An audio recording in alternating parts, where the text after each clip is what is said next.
The snow had been falling all afternoon, coating Milwaukee in a quiet white glow. Inside Daniel's house, I tried to match that brightness with my own efforts. I hung garlands in the hallway, polished the good silverware, and placed the wrapped presents carefully under the tree.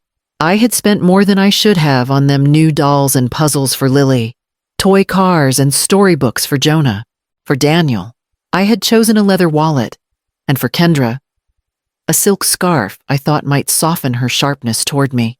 Tonight, I told myself, we would finally sit together like a family again. The house was filled with warmth and the scent of roasted turkey. I moved between the kitchen and dining room, arranging dishes, folding napkins, setting out glasses. Daniel uncorked a bottle of wine, while Kendra adjusted the oven timer. The children raced through the hallway, their laughter spilling into every corner. For a fleeting moment, I felt almost whole, as if David were still alive and watching us with pride. When the table was finally set, we gathered in the dining room.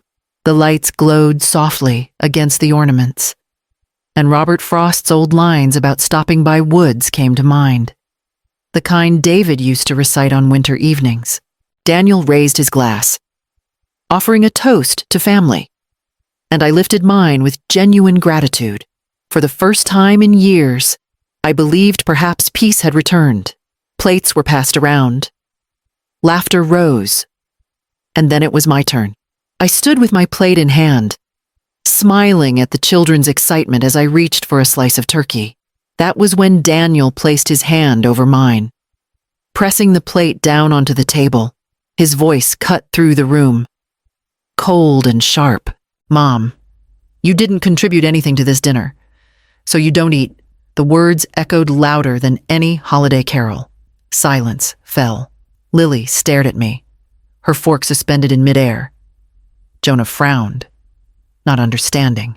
Kendra's lips curved into a small, satisfied smirk, as if she had been waiting for this moment. I froze, my hand trembling around the plate. Every eye at the table was on me, but no one spoke. The decorations I had hung, the gifts under the tree, the hours spent cleaning and helping, none of it seemed to matter. My own son had stripped me of dignity in front of his family, as though I were an intruder in their home. I lowered the plate slowly, my heart pounding in my chest, and sat back in my chair, the weight of humiliation heavier than any winter snow. That night became the turning point, the moment when silence began to harden into something else. I sat there with my untouched plate, Daniel's words still slicing through me, and memories rose unbidden. I thought of the years I had spent bent over sewing machines in Milwaukee's factories, the hum of the needle my daily companion. I worked double shifts so Daniel could attend UW-Madison without drowning in debt. I remember mailing tuition checks, each one carved from hours of aching hands and tired eyes, proud that my son would have opportunities I never did. When he graduated and stumbled through periods of unemployment, it was my savings that kept him afloat. I paid his rent more than once, slipped envelopes of cash into his hand when he was too proud to ask, and covered bills that seemed to pile endlessly at his door. I told myself it was temporary, that every parent shoulders burdens so their children can build stronger lives. Then David died, and the silence of our house became unbearable. Daniel insisted I move in, promising comfort and family. I agreed, telling myself it was the sensible choice.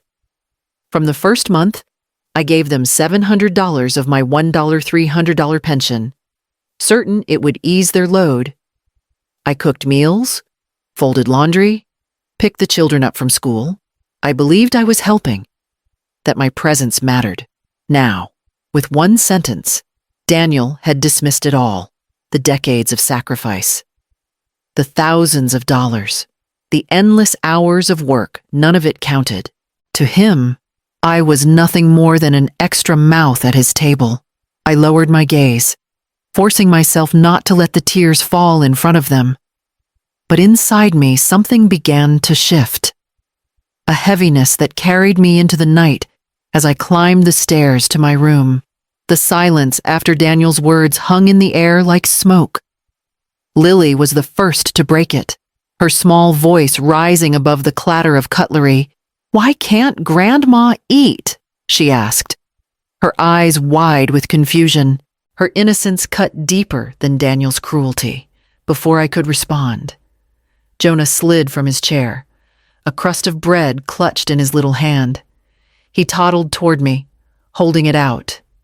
"Here, Grandma, you can have mine. You look hungry." The sweetness of the gesture nearly undid me, but Kendra's sharp voice sliced through the moment. "Jonah, sit back down." She tugged at his arm, prying the bread from his grasp. "Grandma is fine. She doesn't need your food."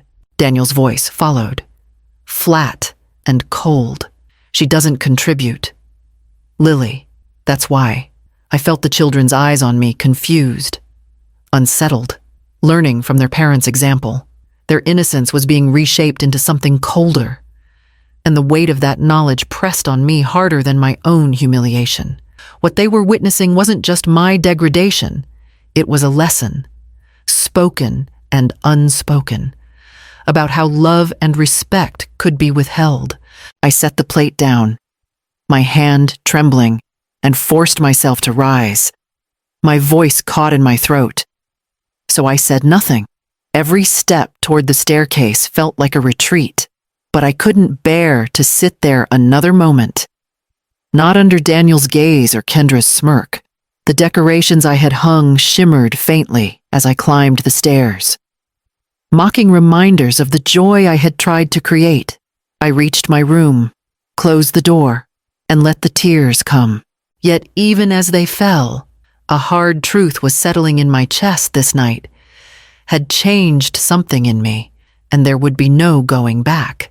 I lay awake long after the house had quieted, the muffled laughter from downstairs replaced by the hum of the furnace.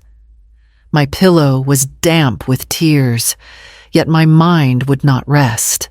The humiliation at dinner had cracked something open, and I could no longer ignore the unease I had carried for years. I needed answers. In the stillness of the night, I slipped from my room and padded softly down the hallway. Daniel's study door stood ajar, papers scattered across his desk in careless piles. I hesitated, then stepped inside. If I was trespassing, it was only into a truth I had a right to know. The first few folders were routine utility bills, tax forms, but then a document caught my eye. Across the top, bold letters read, "Sunny Acres Care Home, Madison, WI." My stomach twisted as I flipped through the pages. Room rates, meal plans, medical care fees all carefully underlined. Notes scribbled in the margins stood out in Kendra's neat handwriting. Use her pension until placement. Another line, 400 month. Leaves $800 for us. My breath caught in my throat. Each word confirmed what I had begun to fear. They hadn't taken me in out of love or duty. I was never meant to stay. I was a calculation, a stream of income until they found a place to discard me. I shuffled through more pages, hands trembling, and found a list of furniture valuations. Beside antique dresser was an estimate scrawled in Daniel's handwriting. My dresser, the one David and I bought on our first anniversary. They were already deciding what to sell once I was gone. I pressed the papers back into the folder, my pulse pounding in my ears. The humiliation at dinner had been cruel, but this was something far darker. It was a plan, deliberate and methodical, to erase me from their home and their lives. As I crept back to my room, clutching the knowledge that had gutted me, one thought hardened into resolve. If they were planning my disappearance, then I would have to plan my escape, back in my room. I sat at the edge of the bed, the folder's contents burning in my memory. My hands shook, but not from fear anymore. It was something sharper, steadier clarity. I could not stay here another day, waiting for the inevitable.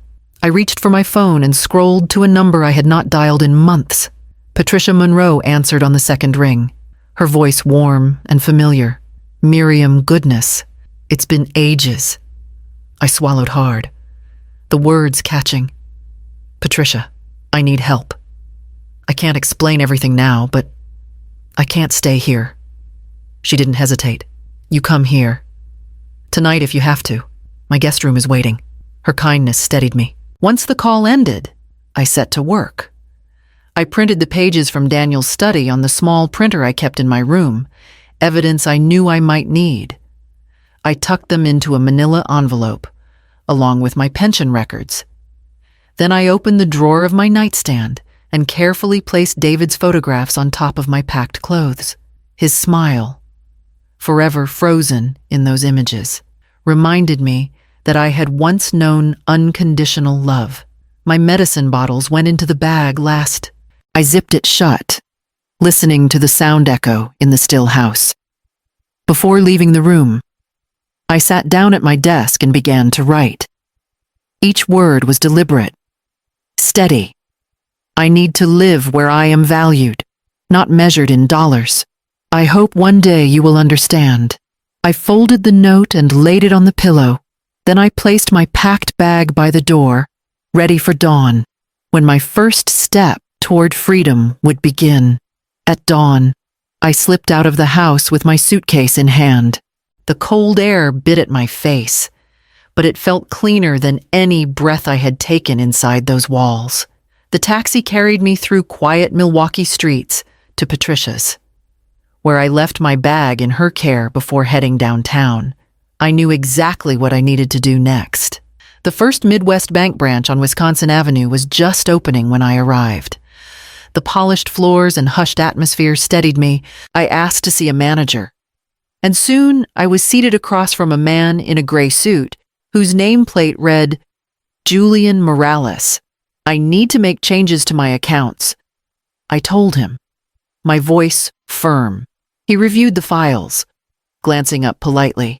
You've listed your son as joint holder on this checking account. Would you like that changed? Yes, I said. Without hesitation, remove his name, effective immediately. The words felt like iron breaking free from my shoulders. I signed the forms, then instructed him to cancel every automatic transfer to Daniel's household, $700 each month, plus the $120 for his car insurance. Julian tapped at his keyboard. Efficient, discreet, all canceled. He confirmed. I also want a new account. I added, in my name only, direct deposit for my pension. Within the hour, everything was set. A new debit card would arrive by mail.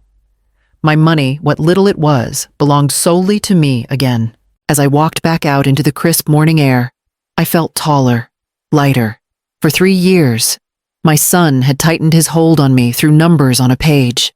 Now the cord was severed, and with it, the illusion of his control.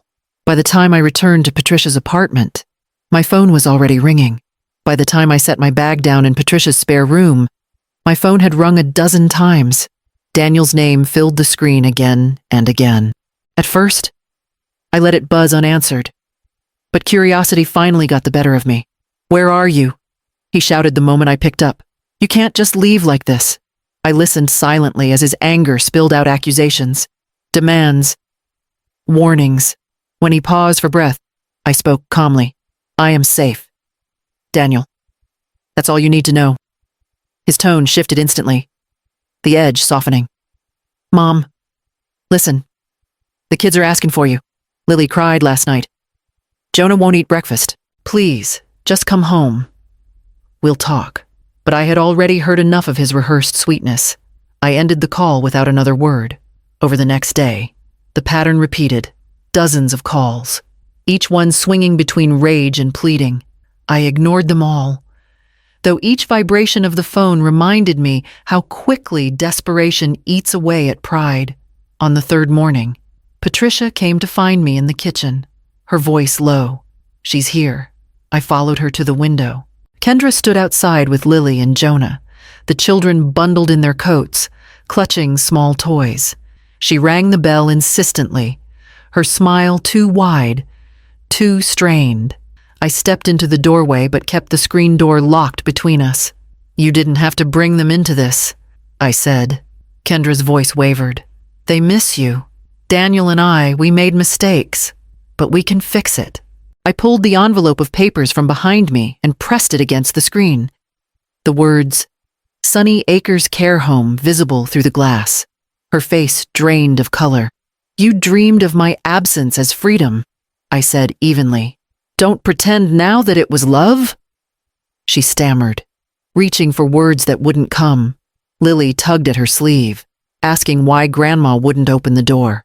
And in that moment, Kendra's mask slipped, her silence louder than any denial she might have spoken. That evening, Daniel himself came to the doorstep.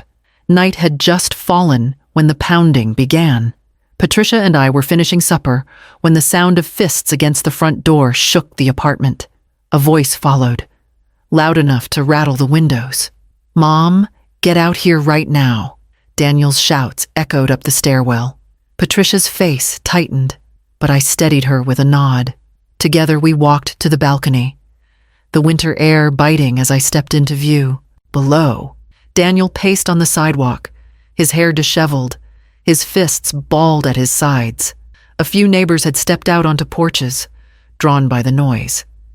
His voice rose again. "You think you can just walk out? After everything I've done for you. Get down here." I leaned against the railing, keeping my voice even. "You didn't take me in out of love. You took me in for my pension, and when you were done, you planned to ship me to Sunny Acres like a forgotten piece of furniture." Gasps rippled from the onlookers. Daniel froze, his eyes darting from me to the watching neighbors. For a moment, I saw panic flicker through his anger. But then his voice hardened. "That's a lie, you're old. You don't know what you're saying." Patricia's voice rang clear beside me.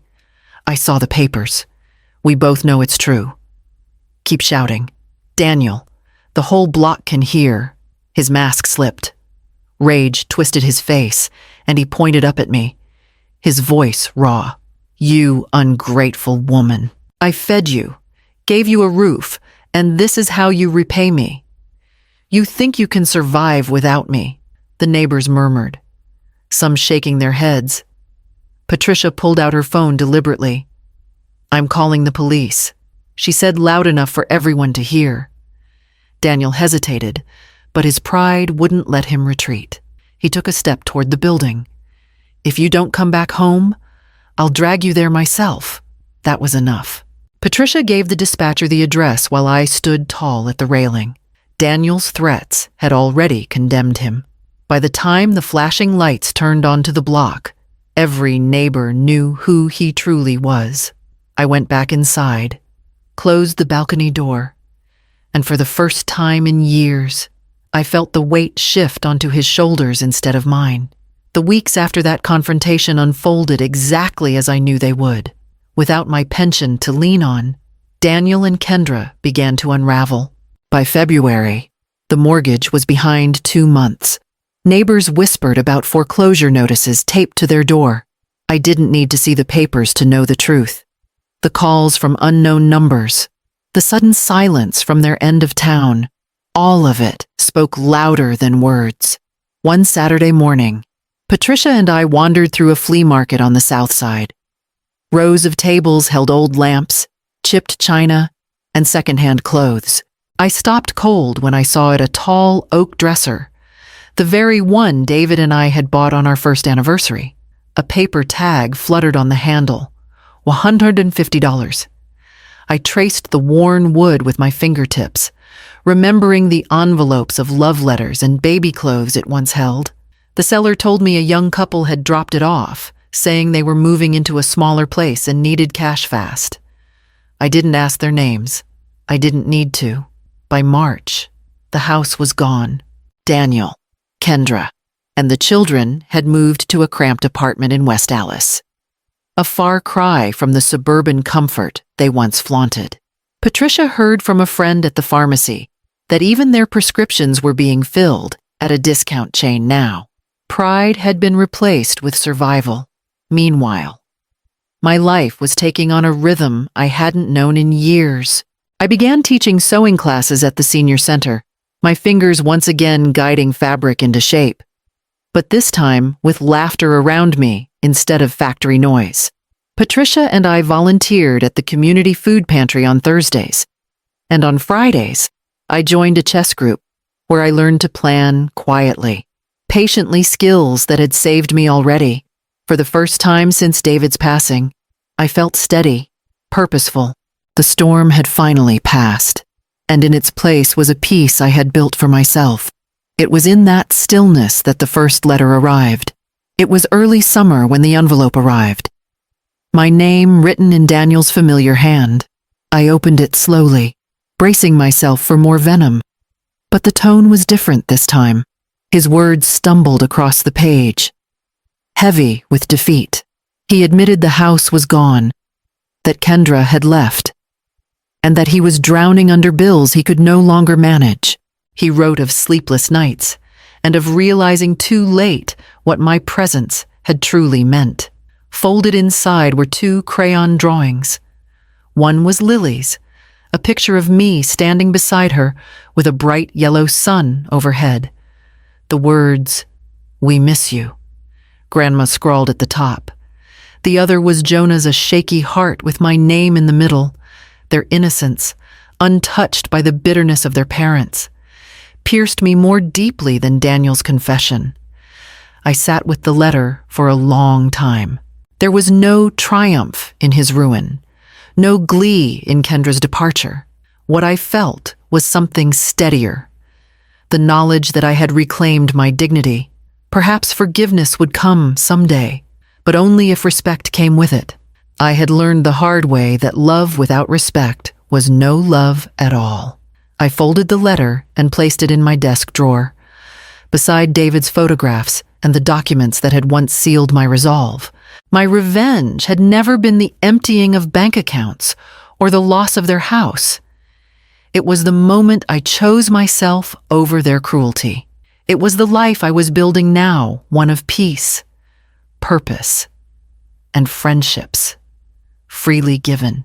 And as I looked out at the summer light spilling across Patricia's balcony, I knew I had become untouchable in the only way that mattered.